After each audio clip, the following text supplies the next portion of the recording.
Welcome, Juan. I'm so excited to talk to you today all about your journey. It's been a roller coaster since you've joined us, but even then before that. So I'm just so excited to hear all about your journey as a grant writer. Welcome. Thank you, Alex. It's good Yeah, to be you're, here. yes, awesome. Okay, so let's dive in.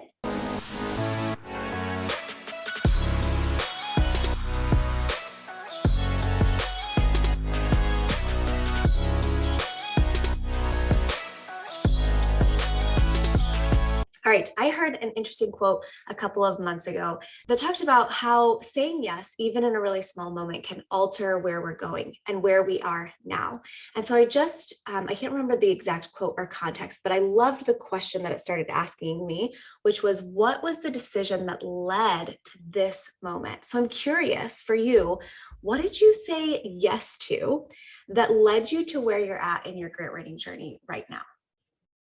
But I think that where I said yes, I mean, it was a number of yeses, but the Yeah. first one was really saying yes. I had a professor at Texas A&M, and he was one of the best grant writers Mm, I'd say the state of Texas, and that's saying something. But he was reeling in grants left and right, and amazing. he was also my supervisor. And so I said, well, what classes do you teach? He taught a grant writing class. He taught an agricultural advisor class, so international advisor class. And then he also Oh, taught me sweet. monitoring and evaluation. And I just said, yes, Okay. yes, and yes. So I did all those, and it opened an opportunity eventually to go work in Congo Mm-hmm. and Rwanda. And that was last second. We had a month to move. We sold everything. I had my wife and kid, and we just said, we're doing it. And so Wow. said yes to that. And 6 years later, after saying yes to starting a company out there, we're back. And we've kind of said yes to grant writing now full time. And that's been, like I was saying before to you, like it's been a roller coaster. At the beginning, it was a nightmare, but you know what? That's having been an entrepreneur for the Mhm, last like 3 years. Like mhm.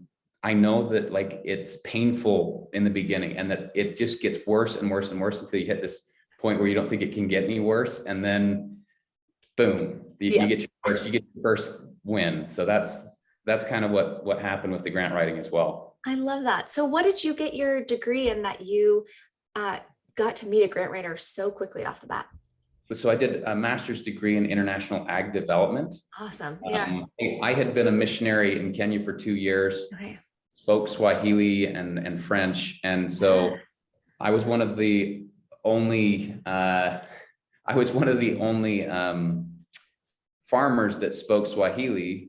And Mhm. so the Howard Buffett Foundation said, they came knocking and they said, hey, would you go to Congo with us? And I said, sure, why not? Yeah, that's amazing. It So was just a cool. mixture of being in the right place at the right time, and Mhm. so it worked out. Yeah. But then saying yes, right? And I do like we get to these crossroads. We do get to be in places at the right time and then taking the risk. It's very, very cool.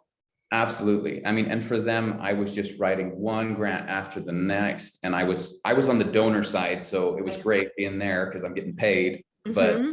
I was helping people write grants. I was helping the government write grants, Nice. and these were huge ones. And I said, I could do this maybe. I mean, it was in the back of my mind, Yeah, but for sure.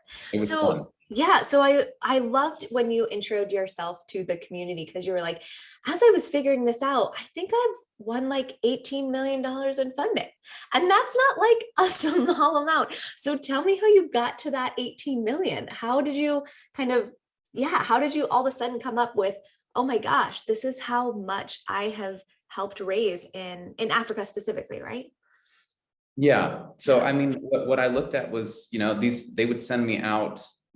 I was kind of out there on my own. Yeah. A lot of these foundations kind of work that way in Africa, that they have like one or two representatives and Okay. nobody else wants to be over there. Mhm. So I was there, and I was on like 4 or 5 different projects, and I was kind of the technical lead as well because I'm a plant breeder and a farmer. And so Mhm. I'd put all the plans together, we'd put business plans together, and then we'd put everything in a proposal, and then we'd get it funded. Nice. And so I did that, and then once I was done with the Howard Buffett Foundation, the Conflict and Yeah. Development Foundation, I moved on to start my own company, and I just said, I'm going to do the same thing. And I just went from one grant to the next. And by the time I left, I was like, well, we moved back here, my family moved back a little bit earlier than me. I came back in December. And it was hard finding a job, and that's where I just said, look, what do I have? As far as skills go? I mean, I can always go farm, but I don't have my own farm, and Meredith knows that farming doesn't pay the bills. So I think that's where, we just said, look, grant writing, I can get paid per project, and I can work from home and be around the kids for once. And it just, worked out. That's amazing. It's so, so cool. So I have to ask, with all of this grant writing experience under your belt, why did you join the collective? What was it about our program that drew you into that? All the color. Sweet. We hear that a lot. Well, so I'll be honest. I'd done a couple other programs. So I was at a really low point when I came to the collective. Well, I wasn't actually. So I'll be. So what I'd done is I had done the association, the Grant Writers Association, American Grant Writers Association, and I was like, okay, I'm going to do their certification just so that I had this behind my belt, because I mean, in my mind, I don't need a certification to show that I can write a grant. I just show people, hey, I'll show you the grants that I've written, whatever, but or that I've won. But it just felt like I'm moving to America now. I want to write grants for farmers here in the US and be able to build a network here, because I was starting from scratch. It's like I had no network here, and I thought, I've got to find some grant writers here and start, networking. For sure. And the certification process that when I was applying for, or when I started doing it, was a nightmare. They sent me they said it's all online, and they sent me a document by email, and I'm supposed to get 100% on it every time. And I was like, this isn't work. Right. The thing that I love about grant writing is that when you write a grant, you're learning. It's a project. Everything's a project, and everything kind of works together. And so the thing that I loved about, specifically about the way you guys did the course, is it's all project based. Forget, you got to memorize, what's a DUNS number and all these other things. Like, yes, okay, that's important. But what's really important is, do you understand the process and the systems, all these things that go into place to create a project? And have a deliverable, right? And the thing that I loved about what you guys are doing, and I don't have a certificate from you guys, by the way. So you're getting it. You'll get it. I need to send you some of these fundraising strategies that I've done. I loved. Like, that's You've been a bit busy. Yeah, but I've done 3 of them so far. And awesome. I just love them. And here's the thing, is that I just contracted 3 more in the last 2 weeks. So amazing. But and they're so cool because they are project based. They are. And what you guys have done, and I've actually doubled what I charge for them, because I'm like, nice, good. Why not? Yes. Because this takes time. I want someone to pay for my subscription to Instrumental, and I'm doing the value. Like, this is the thing that, if I can talk to all the collective members, is that you have to realize the value that you're adding. And I'm talking to huge businesses that are bringing in 60 million a year. And I'm saying, look, if you guys don't have a grant writing strategy, that you're missing out on potentially 100 million a year. Like this. Nice. And so when I talk about my value as a grant writer, and I'm not just talking about me, but you and everyone else in the collective, it's just phenomenal. There's no other thing that you can do just almost by yourself, because these guys don't know what they're doing. They don't know where to start. And all of the templates you guys have put together, that's real value that you're adding to my life.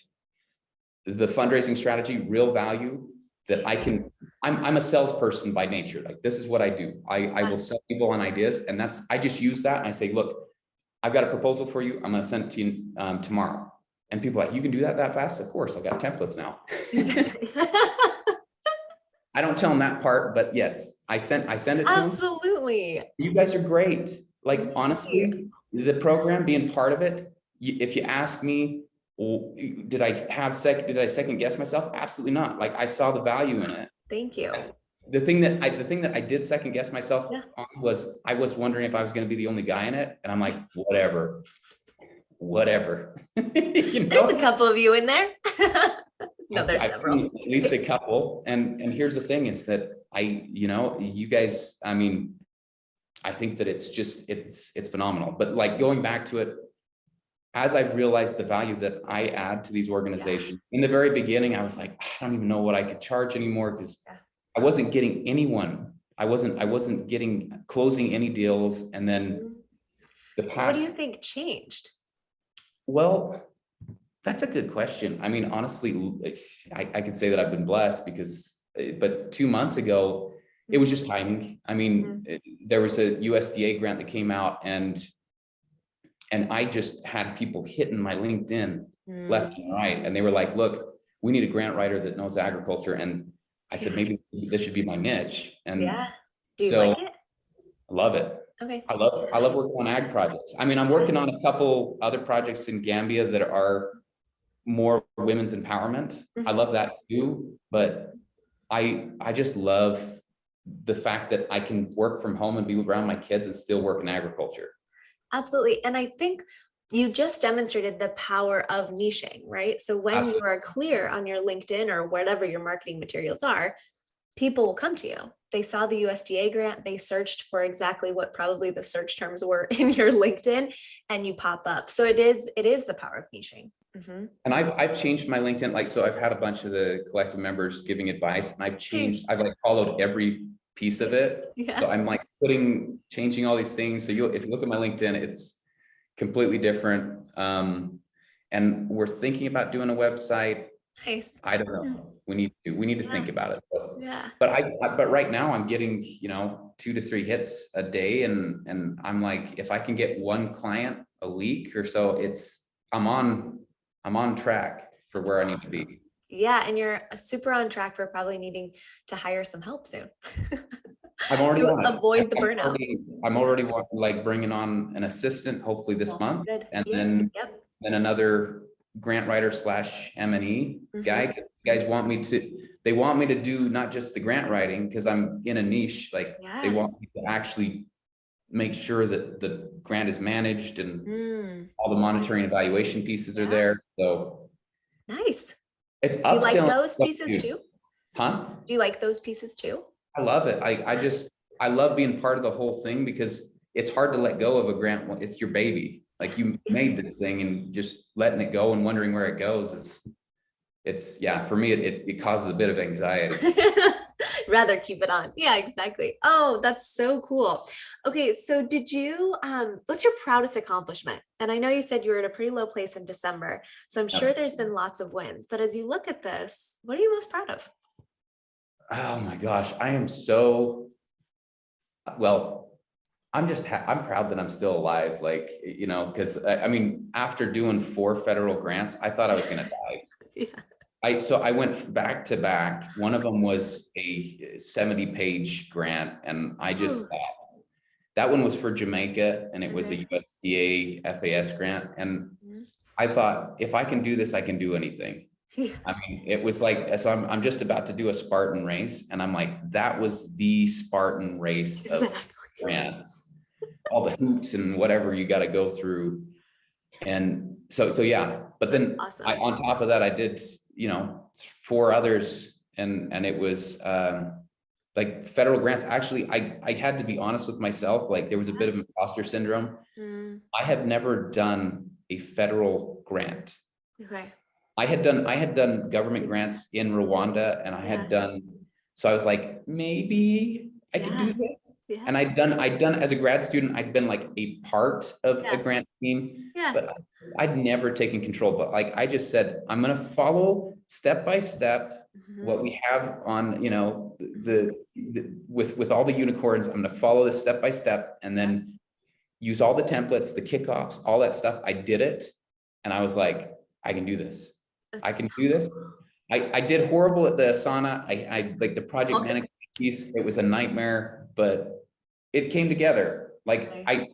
I'll be honest, we did about there was a point by the end of two of the grants that we did a 72-hour no sleep thing, but Next time it'll be more sleep. I've told people that like when I do a grant, I always turn it in on time. Like I will stay up for nights if we have to, but I am not going to put that much effort in, and I'd make them commit. If a client says, 100%. yeah, if a client is going to work with me, I say, look, I'm going to do this as long as you guys know that if you wait for the last second, we are all going to stay up all night and have a party with our Red Bull in hand. I hope the next time you don't have to do that though. I think like you'll have more time, you'll have more experience. You know, I mean, at the end of the day, it does kind of depend on the team. Over and over again, I'm finding that. You're right.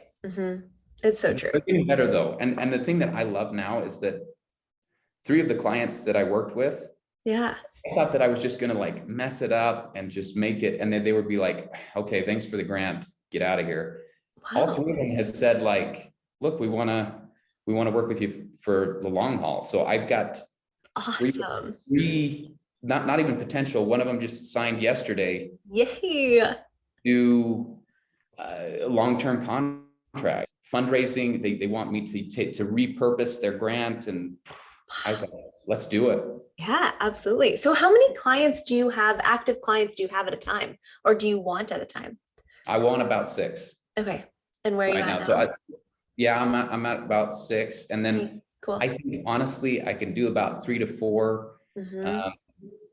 So what I try and do is about 1 to 2 grants a month. And some of those are really easy grants. Normally I don't do 2 federal grants. That's kind of stupid.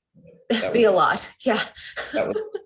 But I'm doing a Coca-Cola Foundation grant, and then but the big grant that I'm doing this next month is a UN grant. And I've just like said, look, I'm going to devote all my time to this.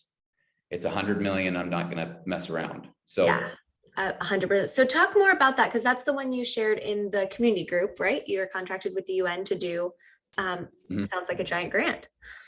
It is. Yeah. But that was through my client. So that's through one of the clients that wants to do a long-term thing. They said, look, we're partnering with the UN on this. They're going to send you terms of reference, and we're going to pay you 30% more than we normally pay you.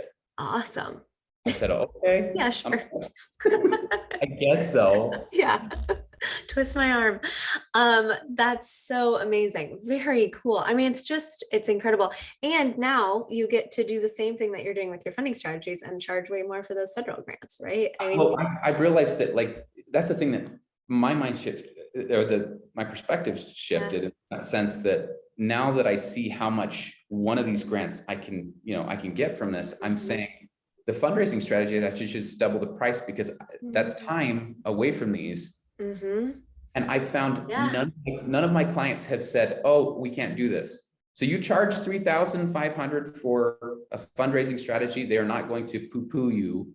Right. You just add a couple of things there and say, look, I'm going to also, give you some ideas on partnerships.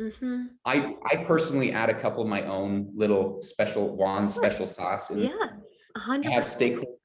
I use a stakeholders analysis to have them list off all their partners, and that's it.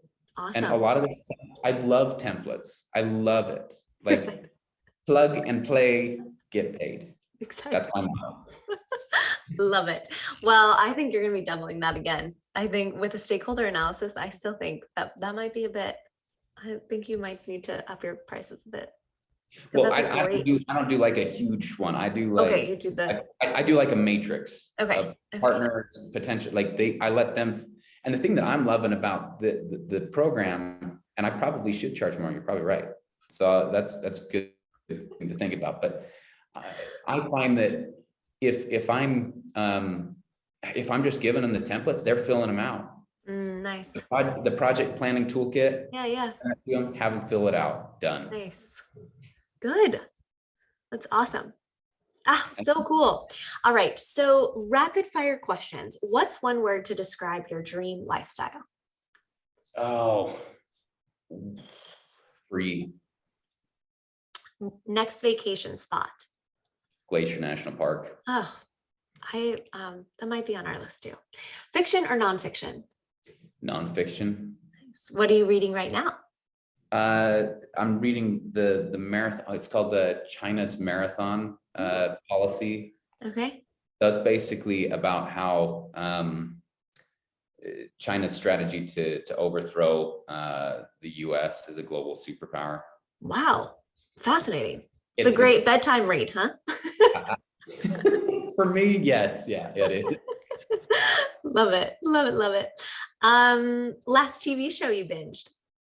Oh, what did I binge? Well, I have been, there was one that I was binging.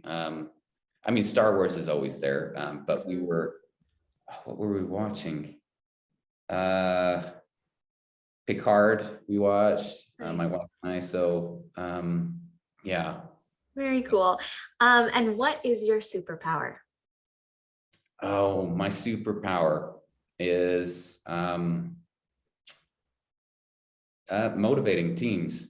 I'm a big time motivator. That's what when I get these teams together, like they're all like, oh, we can't do this. I'm like, yes, it hurts. We're going to do it. Like, we're going to push through this. I just start yelling cadence and we're done. We're doing this. We're taking this through. I love it. Oh, you're going to do so awesome at the Spartan race. I hope That'd be so. great. I'm really nervous about it. I've never done one, so. Is it like an American Ninja Warrior thing? Yeah, Okay. it kind of is. It's a half marathon Okay. and going through like 32 obstacles. Wow. And I have not trained enough for it. So I was running yesterday, my legs are so sore and I'm not even close. So that's in a week and a half. We'll Oh see my if gosh. All right. Well, post a picture. I will. Oh, I so might good. come to life, yeah. All right. So last question to everyone who's out there kind of debating for going after their dream or debating learning a new skill, what would you tell them? I just say go do it. Don't overthink it. Don't get wrapped up in analysis paralysis. You just go and do it. Like, I'm a big time believer. Like, there's so many things I didn't know. I didn't go through a Swahili learning course. I just went out in the village and just did it. Like, it was like, and I feel like learning language is the same way as you're going to learn the grant writing. And I know that there's a lot of people on your course that are new. I just got a message from one of them and they beat themselves up a bit. They're like, I have to be at this level. And people don't realize that at no point are you going to go from here to here until you actually just write one. Yep. And then you realize you write one, you can write two, you can write three. Yep. And they're actually fun.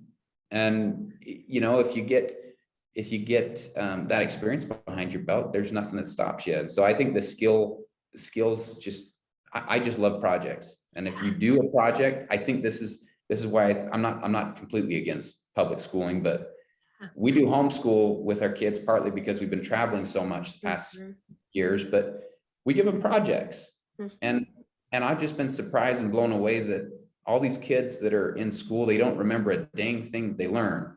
And I don't remember most of the things I learned in public school because I didn't do projects. There wasn't like this fulfilling end that you get when you write a grant. Yeah. Like it's just, so now I'm at third grade math now. Okay. What does that mean? Yeah. Yeah. But when you do a project, you know, you can write a federal grant. I know I can write a federal grant. Yeah, absolutely. And I do remember projects in school. So like I can tell you everything about the lynx because that was the animal I picked and we did this whole project. So, right. Actually, like for me, it was a cheetah. I remember that. Yes. And that was back in third grade. Exactly. I also remember, you're right. So there were projects. Some of them were really hard. Like my reports, all of the writing reports I loved. Yeah. And I did really good with, and I thought, so now doing grant writing it's just a project. And I love going from project to project. The thing that I love most about being a grant writer is I do not count my hours anymore. I do not wake up at 9 Well, I Yeah. wake up early in the morning because I'm a farmer. Yeah. I wake up at 6 or something, but I'm with my kids in the daytime going to the splash pad. I'm Yeah. like, this is, I just do projects. So if I want to take a week off, fine, as long as I can get the project done, no problem. Absolutely. And where was I? Oh, I totally just lost my question. Do you have a little garden? I know you said you're not farming anymore, but I have to know if you're doing anything. Do you miss No, it? I'm taking a break. Yeah. You're like, no, no more soil for a little bit. I still, I mean, I have a company where, we're running 4 large organic farms and we Nice. basically feed the city in Kigali. Wow. But I needed a break. I didn't realize it, but I'm like, I'm not touching agriculture for a little, like I'll touch it in the projects and I'll tell other Yeah. people to touch Yeah. it. But we're going to remove our hands from the soil for a little bit. Just for a bit. It's just Yeah. been Yeah. nonstop for 6 years. And Yeah. so, It's a hard life. Yeah. Oh, so very cool. Well, I'm so thrilled that you have been able to cultivate this freedom that you've been seeking and the ability to really form connections well with these businesses and nonprofits that you're working with. It's just really, it's powerful to hear your story and to hear how niching can also really open the doors for further opportunities. It's really, yeah, quite incredible in 6 months to have made it from that very low point to where you're at today. And it's a testament to how hard you work. Mhm. well, it's also a testament to the templates. Thank The you. templates and the program you guys have put together it's all project based. It's all, you guys have put it together in a way that you actually learn. And so if anyone's thinking, and I'm not getting Yeah, paid for the testimonial, but yeah, we'll talk about this after the call. exactly. He's a salesperson. We will remember. No, but one thing that I will say is that Yeah. when you have something like this, you got to look at the value. There's value to the templates. There's a value to the program. There's a value to the collective and the knowledge that's there. I mean, I'm using it, Yeah. and people are, helping me out, and there's some good mentors in there. And I think that when you add all that up, Mhm. you're not wasting money, especially when you can write it off taxes at the end of the year, right? Like, This is a valid business expense, 100%. Yeah. absolutely, Oh, absolutely. so cool. Well, thank you so much for sharing just the tiny pieces of your journey, but they are fascinating. And I am so excited to see where you'll be in the next 6 months. It's so cool. Yeah, well, I am shooting to surpass that 100,000 mark. I mean, we are, and I'll You be need honest, that unicorn hoodie. but my daughter is obsessed with unicorns. I've got Nice. unicorn everything. She's got a unicorn pillow, unicorn. She only wears unicorn dresses and shirts. Like, Oh, so if we get the hoodie, she's getting it. yeah, That's exactly. good. So, but yeah, Oh, very cool. I'm on track. I'm on track with Good. my contracts. That's where we're going. Oh So my gosh. Well, I cannot wait to celebrate with you. Huge milestone. yeah. Congratulations. Thank you. Yay. Awesome. All right. Well, we'll chat soon. All right. Thank you. You're welcome. Bye. Bye.